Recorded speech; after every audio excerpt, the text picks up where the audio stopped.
CAGR for top line revenue is 8.33. Okay. Did you look at the individual segments? Because there are some cyclical segments in there. Can you go into that, how you forecast the individual segments? Yeah. So we took the semiconductor, the largest segment that exists in the advanced company, is forecast on coming back from a downturn that was high in 2017. And so the 5-year period that we were looking at is looking at kind of the growth that we're seeing with the increase. So we think it's relatively conservative for the uptick because it's at the very bottom of that downtick from 2017. So, yeah, sorry. So the cyclicality is a major concern in semiconductors, and so we forecast a conservative growth rate in order to account for not too high of the increase, but also 5 years out we might not actually see a big downturn. So we didn't really put into a downturn because we didn't want to forecast 5 years out what the industry would do. And I'd also like to add to that the semiconductor is now comprising a much smaller amount of their business. So in the past, they comprised over 60% of revenue, but now it's going to be closer to 30%. So we felt like that cyclicality would be reduced significantly moving forward. Can you talk about competition a little bit and maybe how the competitive landscape changes with the Artisan acquisition? Yeah, so I can talk on that a little bit. So kind of like I explained a little bit in the business description, right? The two main segments that Advanced Energy operated in pre-acquisition were semiconductor equipment and industrial medical. And they offered products for power conversion measurement, control solutions, everything thermal supply to analytic solutions. But given that Artisan brings AC/DC power supplies and DC/DC energy converter products, that's a whole different landscape that can apply within the same sector. And now that they have this more broad landscape of products, we think that we'll be able to combat competition. Adding to that, it's very customized and specialized to what they do for their customers, and so we think that with the supplier awards that they've won and the intricate details required to create, especially in semiconductors, the capital equipment, that competition has a real hard time coming in and stealing those customers away from Advanced. As you were doing the financial analysis of this acquisition, what kind of risks did you see in such a massive acquisition, and how did you try to account for that in your discounted cash flows?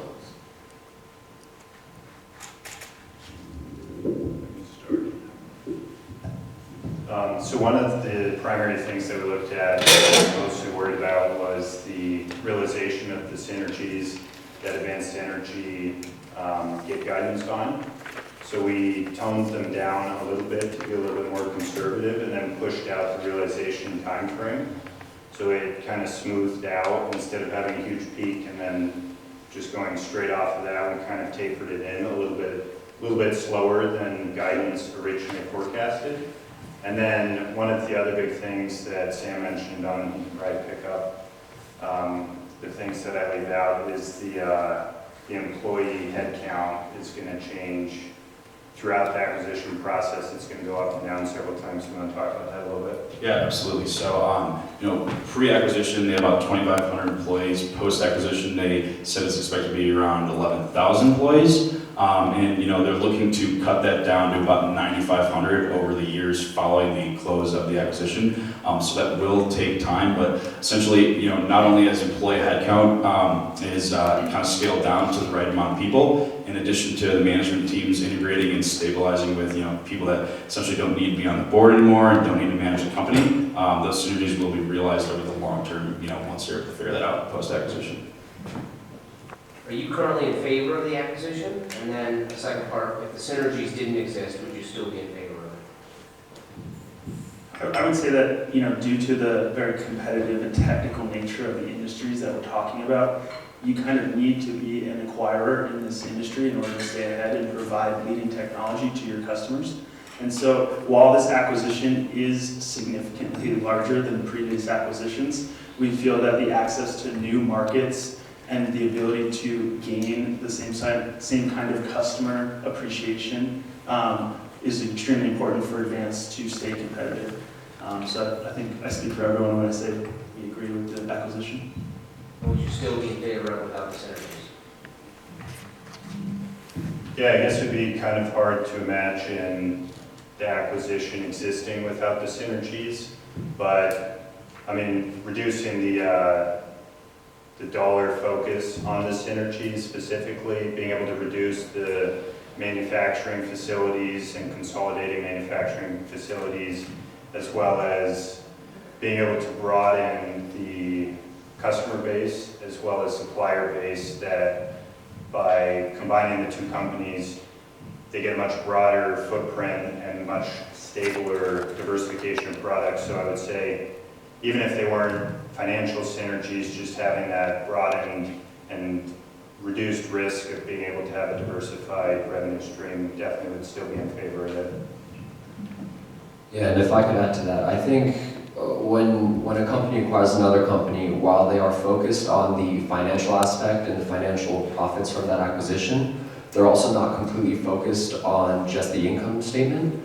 They want to worry about a lot of the smaller, less tangible effects, but effects that still affect the business. And so I think even if the synergies weren't there, you still have to keep in mind all of the smaller effects that happen with the artisan acquisition.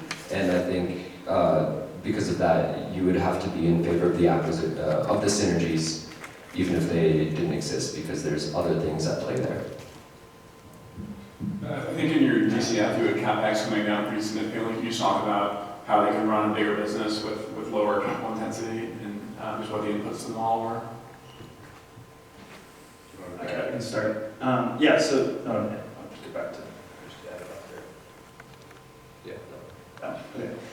So the CapEx in fiscal year 19 is extremely large because of the acquisition, and we felt that since that was kind of a one-time thing where they're probably not going to be acquiring companies that large continuously into the future, we then brought it back down to their previous, I think it was 8%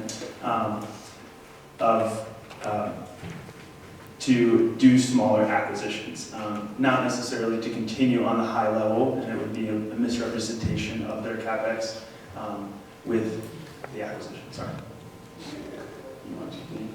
Do you have a sense of when they'll be ready to do another acquisition, assuming this one goes well?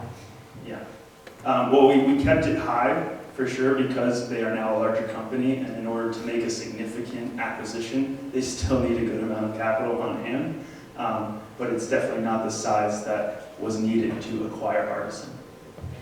And to add to that, in the past few years, they were doing acquisitions at least once or twice a year. They were much smaller than the most recent one. That one was more than 4 times as large as any past acquisition. So we would think there's going to be at least a year or two before they acquire another company, and we'll probably continue with smaller acquisitions moving forward, at least for a while.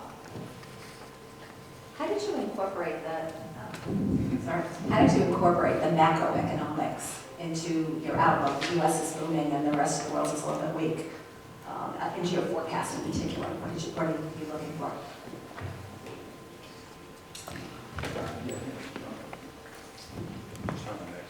And